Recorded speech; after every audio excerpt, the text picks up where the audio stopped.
Hello guys! Welcome back to our channel. It is almost time that we get back to our explanation series of Dark. Today we are going to dive into third episode of season 1 of Dark. If you have not seen the explanation of first 2 episodes, do check it out from the description. If you are new to this channel, do not forget to like, share, and subscribe our channel so that more people can discover this channel. Now let's dive into the explanation. In episode 3, we begin from where we left off in episode 2.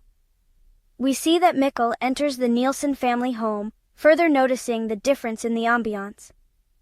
Meanwhile, the teenage Charlotte finds a dead bird in the forest. We are then introduced to an elderly chief investigator, Egon Tiedemann. He receives a call from the farmer Herman Albers, reporting that 33 of his sheep mysteriously dropped dead. Meanwhile, Claudia Tiedemann, Egon's daughter, is preparing for her first day as the new and first female director of the Winden nuclear power plant.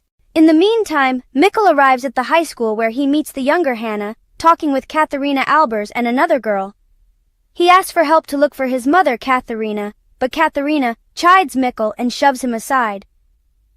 Back at the nuclear power plant, Claudia shows up, where Helga Doppler, her old friend and a security guard, hands her the book, A Journey Through Time by H.G. Tannhaus as a present.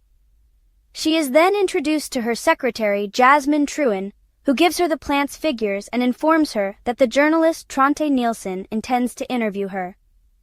We see that Egon, after inspecting the field of dead sheep, making a file for that case until Mikkel arrives in his office and asks to look for his father, Ulrich Nielsen, whom Egon despises for his rebellious nature. Noticing his scratches, Egon speculates that Ulrich battered the boy. Mikkel finally understands that he has traveled back in time when he asks for the date. Egon heads out to threaten Ulrich after calling the hospital. Later, nurse Inez Conwald picks him up, and at the hospital, Mikkel refuses to give his identity since he is upset about the situation. Egon arrives at the Nielsen family home, where loud metal music can be heard even from the outside. He confronts Ulrich in his bedroom. Egon gives him a warning which mostly confuses Ulrich. Ulrich responds by rebuking him for his alcoholism and saying that Mads would have already been found if it wasn't for it. When Egon returns to the Winden police station to observe the autopsy of a dead sheep, the veterinarian, Dr. Schaller, confirms that they all seemingly died of cardiac arrest, which intrigues Egon. At the power plant, Claudia defies the retiring director Bernd Doppler, Helga's father, for keeping secrets, as she has discovered a mysterious record of an incident that occurred 3 months ago and was covered up. Bernd explains that ever since the Chernobyl disaster, he wanted to maintain the Winden nuclear power plant's positive reputation since everyone's lives depend on it. If they were to be backlashed because of the incident, the town would lose their most reliable source for their daily lives. Claudia is determined to see the plant's secret. Bernd directs her to their section of the Winden caves. She starts venturing and is shocked to find dozens of large yellow barrels containing toxic waste. Mikkel stays at the hospital until nighttime, with Inez comforting him.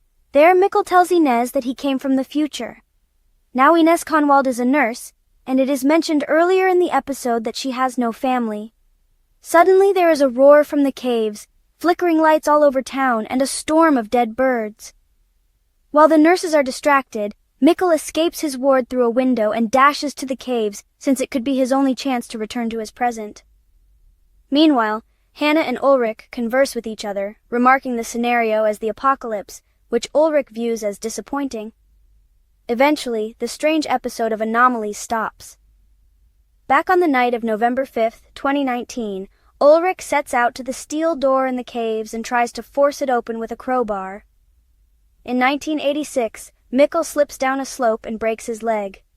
Through the unseen passage, he overhears Ulrich from 33 years into the future, banging the door with his crowbar, so he shouts for help. Ulrich can hear Mikkel's faint voice, but their attempts to reach the other are futile. Though separated in time, 1986 and 2019 are connected. They stumble out of the caves in their respective years.